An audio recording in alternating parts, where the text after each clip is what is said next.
সম্পর্কের 1 বছর হল।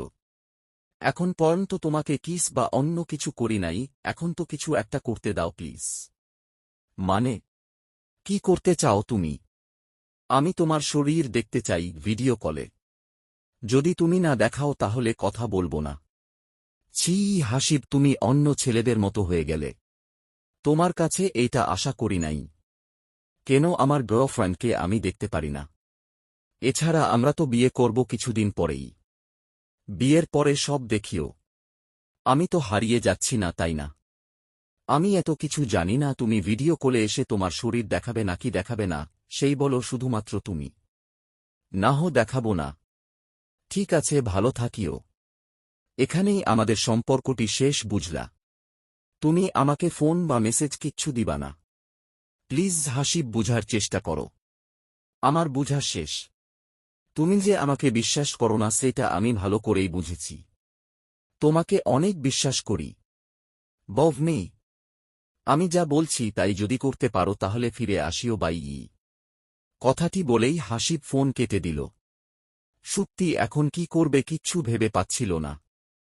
কারণ এখন যদি শরীর দেখাই, পরবর্তীতে সে যদি বিয়ে না করে তাহলে আমার কি হবে?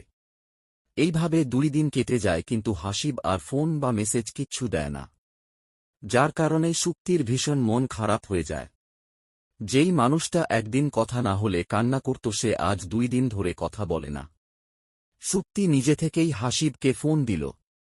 হ্যালো হাসিব, হোয়াটসঅ্যাপ, আসো ভিডিও কলে। তুমি রাজি? হ্যাঁ রাজি। কিন্তু একটি কথা, আমাকে কখনো ছেড়ে যাওয়া যাবে না। কখনোই ছেড়ে যাব না।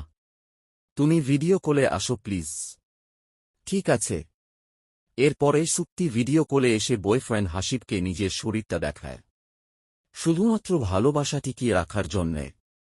ওই দিনের পর থেকে ভিডিও কল চলতেই থাকে, কখনো ফেসবুক ভিডিও কল, কখনো হোয়াটসঅ্যাপ ভিডিও কল, কখনো ফোনে। হাসিব, আমাকে কখনো ধোঁকা দিও না। তোমাকে বিশ্বাস করে নিজের শরীরটাই দেখালাম। আরে না। পরবর্তীতে যাওয়ার পরে সুক্তি লক্ষ্য করল হাসিব কেমন জানি পরিবর্তন হয়ে যাচ্ছে। এখন কথা বলে না, যদিও বলে সেটা খুব কম। ঠিক এমন সময় সুক্তির ফোন একটি মেসেজ আসল। মেসেজটি ওপেন করা মাত্রই সুক্তির পায়ের নিচের মাটি যেন সরে গেল। কারণ তার লিঙ্ক ভাইরাল হয়েছে। হাসিব এবং সুক্তি ভিডিও কলে যা করেছে সব এখন ভাইরাল। মুহূর্তেই হাসিবকে ফোন দিল, কিন্তু হাসিবের ফোনটি বন্ধ দেখাচ্ছে। ফেসবুকে চলে আসলো মেসেজ দিতে, সেখানেও ব্লক করা।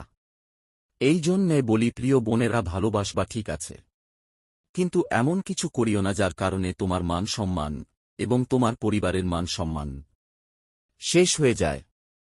গল্প ভুল মানুষ, সমাপ্তি। মন ছুঁয়ে যাওয়া গল্প পেতে এখনই আমাদের পেজ ফলো করে রাখুন। ধন্যবাদ। এটি ছিল ফেসবুক থেকে নেওয়া একটি বাস্তব গল্প।